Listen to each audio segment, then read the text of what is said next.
মাননীয় মুখ্যমন্ত্ৰী ডাঙৰীয়া আৰু ৰাজ্যিক সভাপতি ডাঙৰীয়াই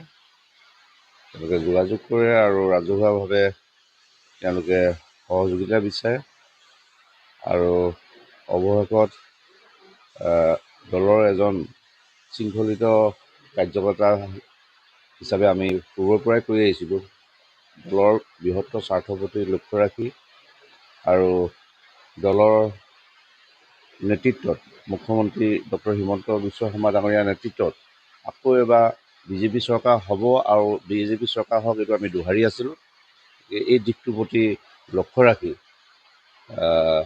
আমি দলৰ কাম কাজেৰে চৰকাৰ গঠন কৰা হোৱাত যাতে আমি কাম কৰিব পাৰোঁ সেইখিনি বিবেচনা কৰি মই যোৱাকালি যি সিদ্ধান্তৰে যি যাত্ৰাৰে যাবৰ কাৰণে স্থিৰ কৰিছিলোঁ সেইটো ইতিমধ্যে মই প্ৰত্যাহাৰ কৰিছোঁ আৰু দলৰ কাম কাজ কৰাৰ ক্ষেত্ৰত আহি থকা দিনত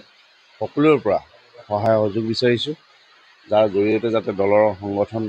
শক্তিশালী কৰিব পাৰোঁ আৰু দলৰ মাজেদিও যাতে মই কাৰ্যকৰ্তাৰ মাজত থাকি ৰাইজক সেৱা কৰিব পাৰোঁ তাৰ বাবে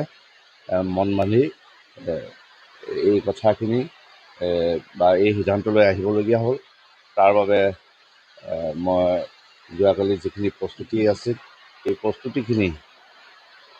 এইটো পৰ্যায়লৈ আহিবৰ কাৰণে যথেষ্ট আলাপ আলোচনা কৰিবলগীয়া হ'ল আৰু তাৰ বাবে মই দুখিত। দেখা গৈছে যে আপোনাৰ ওচৰলৈ দলীয় সমৰ্থকসকল আহি পেলাই জোৰ দিছিল সেই নিৰ্দলীয় হিচাপে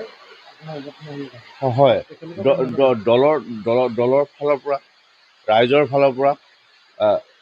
বাৰে বাৰে কোৱা ক্ষেত্ৰত যিহেতু প্ৰাৰ্থীৰ সন্দৰ্ভত দলৰ বহুতৰ মতামত বা দলৰ দৃষ্টিভংগীটো সুকীয়া আছিল, কিন্তু দলে যি সিদ্ধান্ত ল'লে এই সিদ্ধান্তত আমি সকলোৱে আগবঢ়াই নিবৰ কাৰণে প্ৰতিশ্ৰুতিবদ্ধ হৈ আমি আমাৰ কাম কৰি যাবৰ কাৰণে আমি দলৰ সৈতে মোৰ সহযোগিতা, প্ৰাৰ্থীগৰাকীৰ সৈতে সহযোগিতা, সকলোৰে সৈতে মোৰ সহযোগিতা থাকিব।